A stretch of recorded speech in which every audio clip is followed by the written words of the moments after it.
the next question may be a bit off topic, but it's always something that has fascinated me, that being the ancients and just the wide variety of knowledge that we have from all of these different cultures from the past. And now you see shows like Ancient Aliens that kind of go through all of this evidence that's out there. They suggest that we were maybe visited by beings that helped us create these ancient monuments, whether it be beings from another realm or our ancestors. What is your take on this subject of the ancients?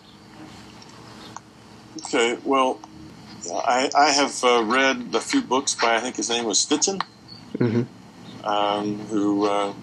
posited a planet that comes around every 4,000 years or so and comes close by the Earth in its orbit. Some what do you call it? The 12th planet, I think was the name of the book. And I've read that, but I am open-minded but skeptical. That's the way I take on everything: open-minded but skeptical. In a way, back to the same point we just discussed. It really doesn't matter. We're talking about physical process here. We're talking about how the physical process get to the point where we are now.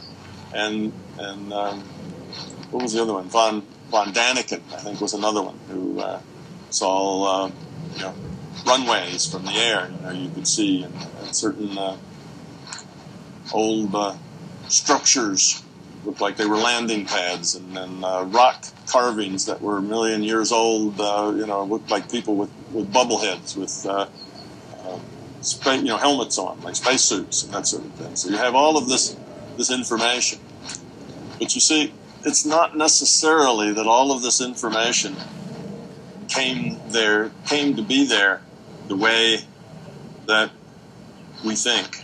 Again, the man walks into the woods, and why does he see, a dead tree wobbling? Because that just was what he drew out of the probability. So a man walks in a cave and sees a picture of a man with a looks like a bubble around his head. Well, that's what came out of the probabilities. Doesn't necessarily mean that what it is we try to make it into. So you have to be skeptical about these things. All beings are non-physical beings. We are non-physical beings. Okay, we are virtual beings.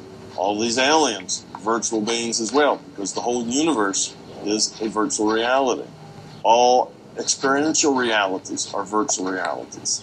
That means other reality frames, the realities we go to after we die, the realities we are in when we're out of body.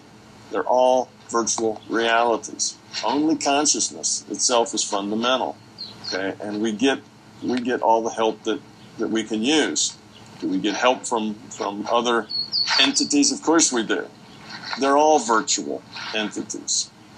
Now, did some of them live in the same universe that we live?